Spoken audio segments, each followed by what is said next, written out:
Today we will discuss some more programs on recursion. सबसे पहले हम डिस्कशन करेंगे किसी भी नंबर की पावर निकालने वाले फंक्शन पे। हम ये देखेंगे कि अगर किसी नंबर की पावर हमें निकालनी है तो हम लोग रिकर्सिव फंक्शन किस तरह क्रिएट करेंगे। आइए देखते हैं।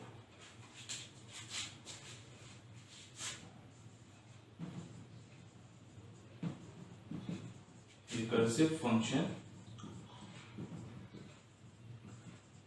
To calculate a raised to the power b। अगर a की पावर b हमें कैलकुलेट करना है तो रिकर्सिव फंक्शन किस तरह बनेगा। ठीक है, तो हम लोग मान लेते हैं एक फंक्शन क्रिएट करते हैं जिसका रिटर्न टाइप होगा इंट। नाम है फंक्शन का पावर इंट a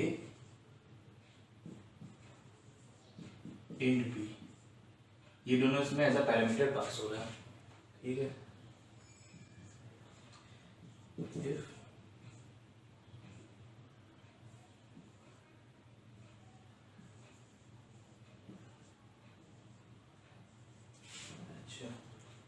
ये इस केस को, इफ वाले केस को, जो एक ऐसा केस हम लोग बनाएंगे जिसकी वजह से रिकर्शन टर्मिनेट हो जाए और हम लोग एग्जिट कर जाए रिकर्शन से, और एल्स केस ऐसा होगा जिसके अंदर रिकर्शन अकर करेगा। तो हमारा काम ये पता करना इफ की कंडीशन क्या होनी चाहिए, एल्स की कंडीशन क्या होनी चाहिए और उनके अंदर स्टेटमेंट्स कौन से होने चाहिए।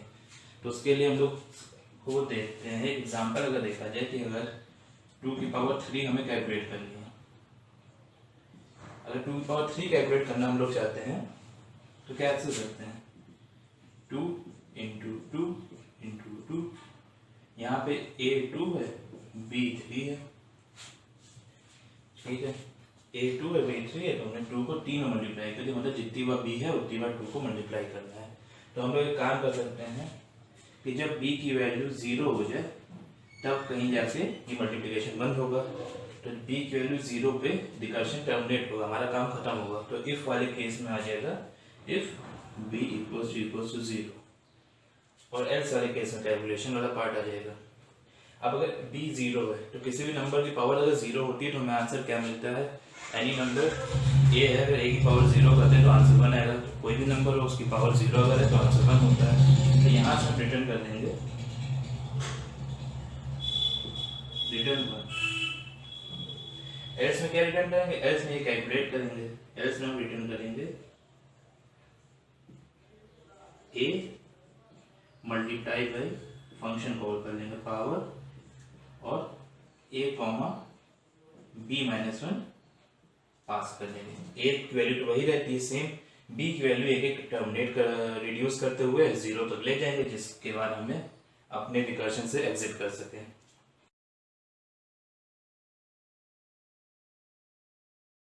अपनी कन्वीनियंस के लिए हम यहाँ पे इफ एल्स वाली कंडीशन जो है लिख लेते हैं, जिससे हमें नजर आए कहाँ पे क्या काम हो रहा है। इफ b को 0 था तो हमने रिटर्न किया था 1, और एल्स में क्या रिटर्न किया था, एल्स में रिटर्न किया था a multiply by power a comma b minus 1। अब हम इसकी वर्किंग देखते हैं, ये वर्किंग क्या है इसकी मेमोरी में। हम एग्जाम्पल कंसिडर करते हैं, यही एग्जाम्पल ले लेते हैं जो प्रीवियसली लिया था। 2 की पावर 3 क्या होगी, इसे कैलकुलेट करेंगे। तो सबसे पहले ये पावर फंक्शन हो गया,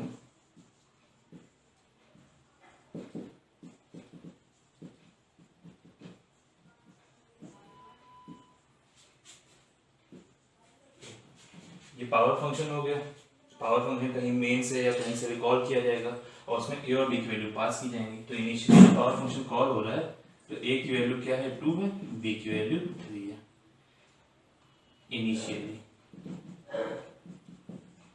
तो a की वैल्यू 2 है, b की वैल्यू 3 है। पावर फंक्शन कॉल हो तो मेमोरी में एक फ्रेम कह लें या ब्लॉक कह लें मेमोरी का, इस पावर फंक्शन को एलोकेट हो गया। पावर फंक्शन के अंदर आते हैं, स्टेटमेंट्स देखते हैं। इफ b इक्वल्स टू 0, क्या b 0 है, b तो 3 है, b 0 है नहीं, तो इफ एग्जीक्यूट नहीं करेगा एल्स एग्जीक्यूट करेगा।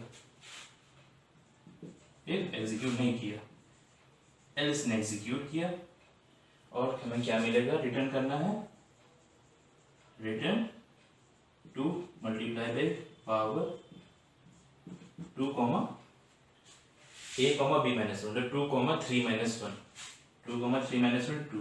अच्छा, ये रिटर्न हो जाएगा।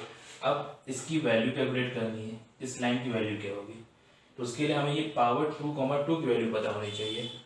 पावर 2,2 की वैल्यू कैसे पता चलेगी, फिर से ही यही पावर की वैल्यू यहाँ से कॉलिंग होगी इस फंक्शन की। तो जब ये फंक्शन दोबारा कॉल होगा एक और फ्रेम मिल जाएगा। अब यहाँ पे a की वैल्यू तो 2 ही रहेगी, b की वैल्यू 3 हो सकती है, b की वैल्यू 2 हो जाएगी, सॉरी b की वैल्यू 2 हो जाएगी, एक डिक्रीमेंट हो चुकी है, यहाँ पे 2, यहाँ b -1 देखिए, यहाँ b की वैल्यू बार बार एक डिक्रीमेंट करनी है। फिर से पावर फंक्शन कॉल हुआ, कॉल हो गया। इफ में क्या b 0 है, नहीं, b तो 2 है, b 0 तो है नहीं अभी भी, तो फिर से इफ नहीं एग्जीक्यूट करेगा, एल्स एग्जीक्यूट करेगा, रिटर्न क्या हो जाएगा यहाँ से, return 2 multiply by power 2,2 minus मतलब 1। अच्छा 2,2 माइनस 1 हो गया। अब हमें इसकी वैल्यू पता करनी है, इसके लिए फिर से ये पावर फंक्शन यहाँ से कॉल होगा और इस बार a और b की वैल्यू 2 और 1 हो जाएंगी, तो ये फिर से कॉल होगा, फिर से एक ब्लॉक ऑफ मेमोरी मिल जाएगा। अब यहाँ वाले केस में a की वैल्यू क्या हो चुकी है, a की वैल्यू हो चुकी है 2 रहेगी, b की वैल्यू हो जाएगी 1। पावर फंक्शन कॉल हो गया।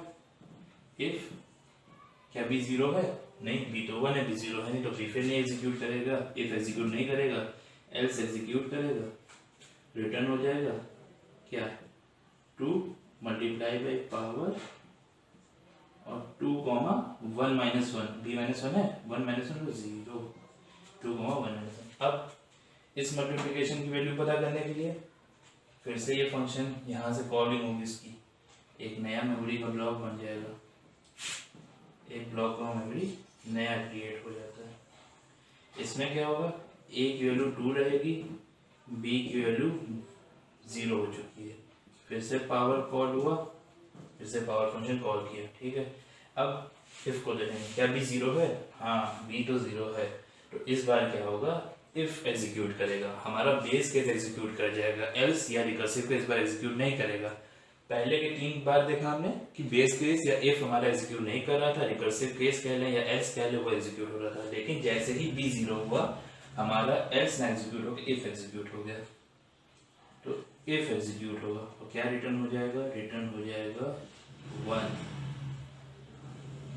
एल्स नहीं एग्जीक्यूट होगा। अच्छा एल्स एग्जीक्यूट नहीं हुआ, इफ एग्जीक्यूट हो गया, इफ के एग्जीक्यूट करते रिकर्शन खत्म हो गया, वैल्यूज रिवर्स ऑर्डर में रिटर्न होना शुरू हो जाएंगी जहां से जिसको कॉल किया गया था। जैसे कि अब ये वैल्यू जो रिटर्न होनी है, ये 1 जो रिटर्न होगा, ये 1 रिटर्न होकर कहाँ से जाएगा, जहां से इसकी कॉलिंग हुई थी, ये वाला कहाँ कॉल हुआ था, ये वाला कॉल हुआ था यहाँ पे, तो जो 1 है ये यहाँ रिटर्न होके जाएगा, ये 1 यहाँ पे आ जाएगा, तो हमें मिलेगा 2 × 1 जो कि है 2, 2 × 1 2 हो जाएगा, तो यहाँ रिटर्न हो 2, यहाँ रिटर्न होगा फाइनली 2।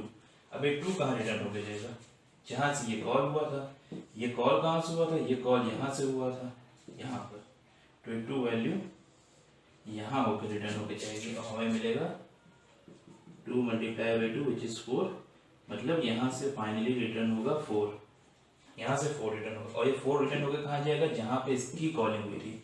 इसकी कॉलिंग कहाँ हुई थी, इसकी कॉलिंग यहाँ हुई थी, तो ये 4 यहाँ रिटर्न होकर जाएगा, इसकी कॉलिंग यहाँ पे हुई थी तो 4 यहाँ जाएगा, 4 यहाँ रिटर्न होके आया, तो हमें मिलेगा 2 multiply by 8, 2 multiply by 4, 2 multiply by 4 मिला, जो कि क्या है 8। यहाँ से लास्टली यहाँ से 8 रिटर्न हो जाएगा, और 8 यहाँ से रिटर्न होके कहाँ जाएगा, जहाँ से इसकी कॉलिंग हुई थी, कॉलिंग मतलब सपोज कर लेते हैं इसकी कॉलिंग कहाँ हुई थी, मेन में हुई थी, तो ये रिटर्न हो जाएगा मेन में, और हमें आंसर मिल गया 8।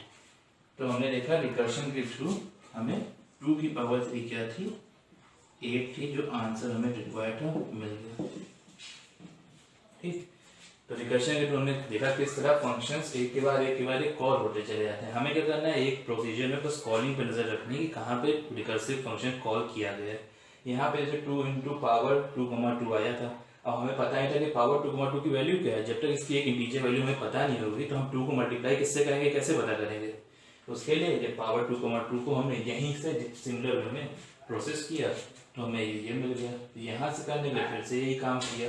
अंत में लास्टली जब b वैल्यू 0 होगी तो हमारा रिकर्शन खत्म हो जाता है, क्योंकि बेस केस एग्जीक्यूट होता है। बेस केस एग्जीक्यूट होते ही वैल्यू 1 रिटर्न हो जाती है और हम लोग स्टैक में रिवर्स ऑर्डर में वैल्यूज रिटर्न करने लगते हैं स्टैक का फॉलो करते हुए। तो 1 रिटर्न हो गया, यहाँ गया, यहाँ से 2 आया, 2 यहाँ रिटर्न हो गया, उसको 4 बनाता है, 4 रिटर्न हो गया, यहाँ 8 हो जाता है, हमें आंसर 8 मिल जाता है। तो रिकर्शन के थ्रू हमने इसकी वर्किंग समझी कि कैसे a to the power b calculate होगा रिकर्सिव फंक्शन से। रिकर्सिव फंक्शन लिखा, उसकी वर्किंग समझी।